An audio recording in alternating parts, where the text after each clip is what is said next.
नमस्कार प्रिय विद्यार्थियों, मैं शुभकरण सहायक आचार्य ईएफएम सभी को गुड मॉर्निंग, नमस्कार।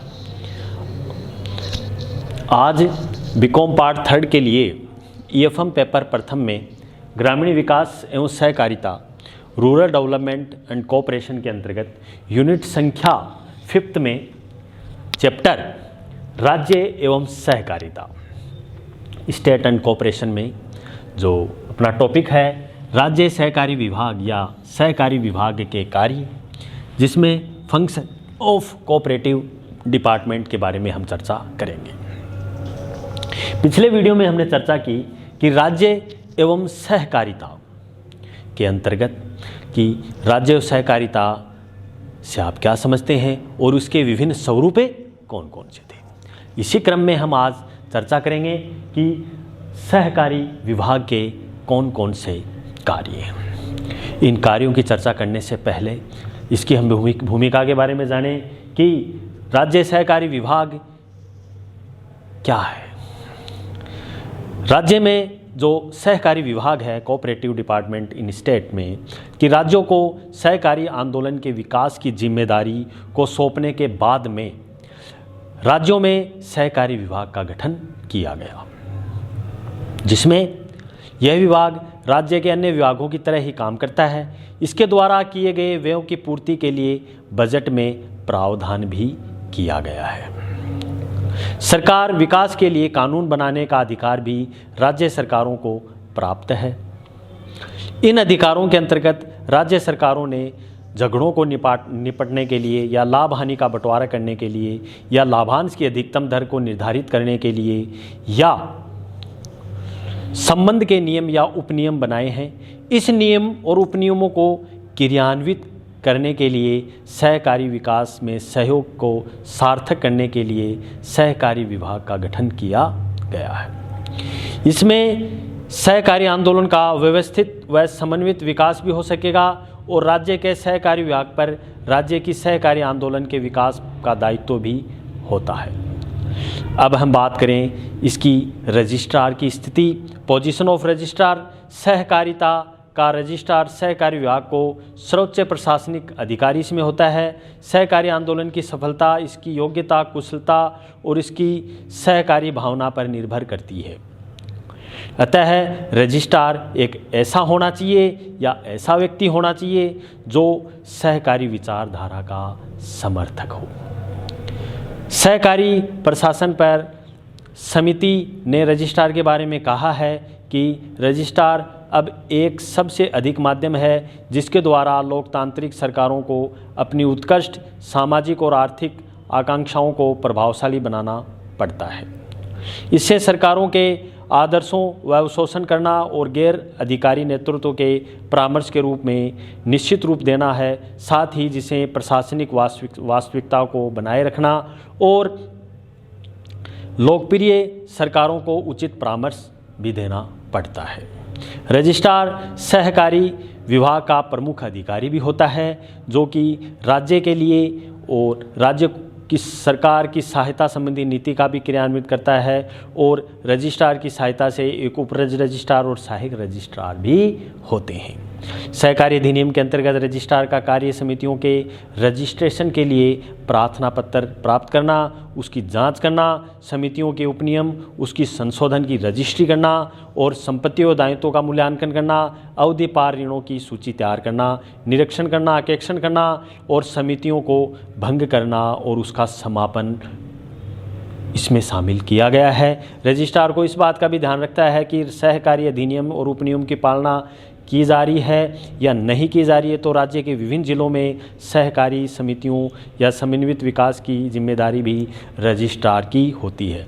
इस दृष्टि से रजिस्ट्रार एक कुशल, योग्य, अनुभवी और विशेषज्ञ समर्पित व्यक्ति होना चाहिए।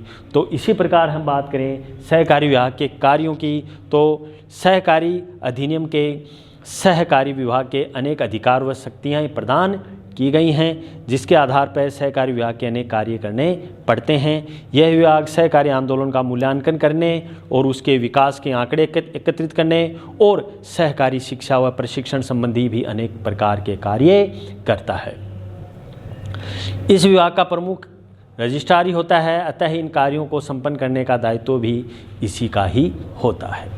तो इस प्रकार सहकारी विभाग के कार्यों को दो भागों में बांटा गया है। दोनों भागों में हम चर्चा करेंगे, एक तो वैधानिक कार्य और विकास एवं परिवर्तन संबंधी कार्य।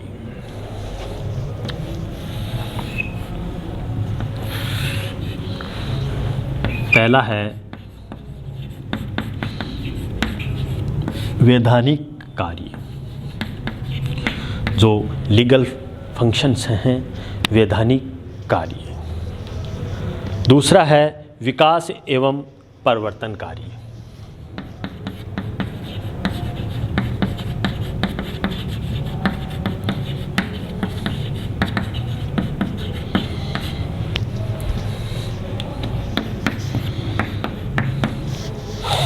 इनके बारे में हम चर्चा करेंगे। वैधानिक कार्य, वैधानिक कार्यों में लीगल जो भी डॉक्यूमेंट्स हैं या लीगल जो क्रियान्वित है उनके आधार पे ये कार्य होते हैं, जिसमें इन कार्यों का निर्धारण भी सहकारी अधिनियम के द्वारा किया जाता है। ये कार्य वैधानिक कार्य कहलाते हैं। रजिस्ट्रार को इन कार्यों को करने की शक्ति सहकारी अधिनियम से ही प्राप्त होती है। इन कार्यों के अंतर्गत समितियों को रजिस्ट्रेशन करना, उपनियम में संशोधन करना, झगड़ों को निपटारा करना, समितियों की कार्य विधियों को उसकी जांच करना, हिसाब किताब का करेक्शन करना, अधीर निर्णय देशों की पूर्ति करना, समितियों का समापन करना आदि इसमें आते हैं। और रजिस्ट्रार को इस बात का भी ध्यान में रखना होता है कि सहकारी समितियां जो बनी हैं वो नियम उपनियम के पालना की जाए और सहकारी कानून के विरुद्ध कोई भी कार्य न करे। वैधानिक कार्य इसमें इस प्रकार हैं, जिसमें प्रथम हम बात करें कि प्रत्येक सहकारी समिति को अपना रजिस्ट्रेशन करवा लेना चाहिए, जिससे सहकारी विभाग सहकारी अधिनियम की व्यवस्थाओं के अनुसार समितियों का रजिस्ट्रेशन करता है। दूसरा, सहकारी विभाग सहकारी समितियों की हिसाब किताब व करेक्शन का कार्य भी करता है। उनसे ऑडिटिंग और करेक्शन से संबंधित भी कार्य सहकारी विभाग के द्वारा संपादित करने होते हैं। तीसरा है, सहकारी विभाग कार्यविधि या निर्धारित करके इस बात की भी जांच करता है कि समितियां निर्धारित कार्यविधि के अनुसार कार्य कर रही है या नहीं। यदि नहीं है तो उसमें किस प्रकार के सुधार किए जाएं, ये भी निर्देश देता है। तीसरा, यदि सहकारी समितियों में झगड़े हो जाते हैं तो रजिस्ट्रार उसका प्रतिनिधि नियमों के आधार पर निष्पक्ष पंच निर्णय दे सकता है। चौथा, विभागीय जो सहकारी विभाग सहकारी समितियों के जो प्रबंधक हैं वह कर्मचारियों की सहकारी नियमों से भी अवगत कराता है कि उसके अनुरूप कार्य करने के लिए प्रेरित करता है। छठा, यदि कोई समिति लगातार सहकारी नियमों का उल्लंघन करती है एवं स्वयं समापन की मांग करती है तो रजिस्ट्रार उसके समापन की व्यवस्था भी कर सकता है। तो इस प्रकार कोई भी समिति अगर स्वेच्छा से वो समापन करना चाहती है अपनी समिति की, तो रजिस्ट्रार से अनुमति लेकर के रजिस्ट्रार उसके नियमानुसार कार्रवाई करके उसकी समिति को समापन कर सकता है। अगला है अंतिम, कुछ विशेष परिस्थितियों में किसी भी समिति की प्रबंध कारिणी समिति को भंग भी कर सकता है तथा प्रबंध संचालन के लिए अन्य उचित व्यवस्था भी कर सकता है। ये भी एक पावर है, समिति को भंग करना, उसकी प्रबंध एवं संरचना को किस प्रकार से क्रियान्वित करना भी इसमें शामिल किया गया है। दूसरा, विकास एवं परिवर्तन कार्य, डेवलपमेंट और प्रमोशनल जो फंक्शंस हैं उसके बारे में हम चर्चा करें तो सहकारी विभाग का दूसरा कार्य विकास एवं परिवर्तन संबंधी भी है, क्योंकि नियोजित आर्थिक विकास की नीति के कारण भी इसका महत्व है और बढ़ भी गया है। इन कार्यों को निम्नलिखित कार्य करने होते हैं, जिसमें पहला है, सहकारी विभाग इस बात की जांच करता है कि जिन समितियों का रजिस्ट्रेशन किया गया है वे सहकारी व्यावसायिक उद्देश्यों को पूरा कर रही है नहीं। क्योंकि कोई भी समिति की जब हम स्थापना कर रहे हैं तो उसके पहले ऑब्जेक्टिव होते हैं, उन ऑब्जेक्टिवों को वो पूरा कर पा रही है या नहीं कर पा रही है। अगर वो नहीं कर पा रही हैं तो जो विकास और नव परिवर्तन के कार्य नहीं हो पाएंगे। तो सहकारी विभाग इस बात की जांच करेगा कि जो भी रजिस्ट्रेशन हो रहा है उनके उद्देश्यों का सही तरीके से क्रियान्वयन हो पा रहा है या नहीं हो पा रहा। सहकारी विभाग इस बात भी जांच करेगा कि प्रत्येक सहकारी समिति को अपना विकास करने के लिए वांछित सहयोग की सफलता मिल पा रही है या नहीं, क्योंकि इसमें बिना सहयोग के ये समितियां क्रियान्वित नहीं हो पाती हैं। तो इनमें संपूर्ण सहयोग हो पा रहा है या नहीं हो पा रहा है। तीसरा है, सहकारी विभाग भी इस बात की निगरानी करता है कि सहकारी समितियां सहकारी सिद्धांतों आदर्शों का पालना करते हुए सुचारू रूप से अपना व्यवसाय चला पा रही हैं या नहीं, या यह विभाग भारी संस्थाओं और सहकारी समितियों के मध्य कड़ी का काम कर रही है या नहीं। तो इस प्रकार यह विभाग सहकारी समितियों की वित्त व्यवस्था के संबंध के रूप में भी सलाह देता है। यह विभाग समितियों को सलाह देता है कि किन स्रोतों से कितनी पूंजी इकट्ठी हो रही है। तो ये एडवाइजरी का भी काम करता है, सलाह का भी काम करता है कि जो सहकारी विभाग जो डिपार्टमेंट है उनके विकास और नव परिवर्तन के आधार पे ये क्रियान्वित हो पा रही है या नहीं हो पा रही है। तो इस प्रकार से यह विभाग इस बात की भी जानकारी करवाता है कि समितियां और अपने नियम और उपनियमों की पालना कर पा रही या नहीं कर पा रही, और इस बात की भी जांच करता है कि समितियों की योजना में की गई व्यवस्थाओं को पूरा फ़ायदा उठा रही है या नहीं उठा रही है। इससे वित्त व कच्चा माल, तकनीकी सहायता, गोदाम व्यवस्था और विपणन व्यवस्था आदि के संबंध में आवश्यक सहयोग या सहायता मिल पा रही है या नहीं मिल पा रही है। तो ये भी एक एनालिसिस करेगा कि सहकारी विभाग एक सही तरीके से नियमानुसार कार्य कर पा रही है या नहीं कर पा रही है।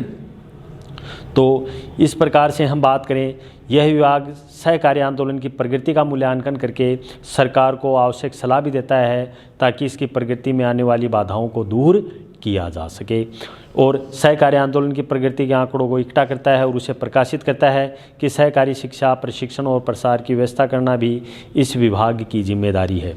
इस प्रकार से हम निष्कर्ष रूप से कहें कि इन कार्यों के संबंध में सहकारी प्रशासन समिति ने कहा है कि सहकारी विभाग के परिवर्तन और विकास संबंधी भूमिका इस प्रकार सहकारिता के सहकारियों वित्तीय सलाहकार के रूप में है। भारी संस्थाएं, इसमें सरकार या अन्य विभाग भी सम्मिलित हैं और सहकारिता के मध्य संपर्क संस्था के रूप में भी कार्य कर सकती है। तो इस प्रकार से राज्य व सहायता के चैप्टर में स्टेट एंड कॉर्पोरेशन के अंतर्गत सहकारी विभाग के कार्यों के बारे में हमने चर्चा की, जिसमें वैधानिक कार्य और विकास संबंधी या नव परिवर्तन से संबंधी कार्य, मतलब कहने का मतलब अंतिम में ये हुआ कि ये समितियां या ये विभाग का यही कार्य होता है कि नियमानुसार ये समितियां कार्य संपादित कर पा रही हैं या नहीं कर पा रही हैं। नियमों के विरुद्ध अगर कार्य कर पाती हैं तो उन समितियों के खिलाफ अनुशासनात्मक कार्रवाई करने का भी एक प्रावधान रखा गया। तो कहने का तात्पर्य है कि सहकारी विभाग एक अहम अथॉरिटी या अहम संस्था है जिसके माध्यम से विभिन्न प्रकार के कार्य समितियों को सौंपे जाते हैं, जिससे आसानी से वो समितियां कार्य संपादित करने में सक्षम हो सके। तो इस प्रकार राज्य ग्रामीण विकास सहकारिता के अंतर्गत, राज्य सहकारिता के अंतर्गत, अगर राज्य सहकारिता के अंतर्गत आपके एग्ज़ाम में अगर चैप्टर में क्वेश्चन आता है तो 3% में से 1% कोई सा भी पूछ लेते हैं कि राज्य सहकारिता के जो स्वरूप हैं वो कौन कौन से हैं, या सहकारी विभाग के कार्य कौन कौन से हैं। तीसरा, या राज्य सहकारिता या राज्य सहायता के पक्ष में तर्क कौन कौन से हैं और विपक्ष में तर्क कौन कौन से हैं। इनसे संबंधित ही प्रश्न आपके एग्ज़ाम में इससे पूछते हैं, क्योंकि ये चैप्टर भी उपयोगी है और आपके यूनिट संख्या 4 में ये अंतिम चैप्टरों में आती हैं, जिससे आपका ये रूरल डेवलपमेंट के अंतर्गत भी कोर्स भी ये कंप्लीट लगभग होने वाला है, क्योंकि इस चैप्टर के बाद में 2 चैप्टर और बचे हैं जिनको भी हम अच्छे वीडियो के माध्यम से आपको डिलीवर करेंगे। साथ में नोट्स भी आपको उपलब्ध करवाएंगे, जिससे आपके एग्ज़ाम में अच्छे से अच्छे मार्क्स उपलब्ध हो सकें। तो हम जल्द ही अगले वीडियो में आपके लिए लेके आएंगे कि राज्य सहायता की जो वांछनीयता है या राज्य सहायता के जो पक्ष में तर्क कौन कौन से हैं और विपक्ष में तर्क कौन कौन से हैं, उनके बारे में हम चर्चा करेंगे। तब तक के लिए बहुत ही बहुत धन्यवाद। Thank you very much. अगले वीडियो में मिलेंगे। बहुत ही बहुत धन्यवाद। Thank you very much.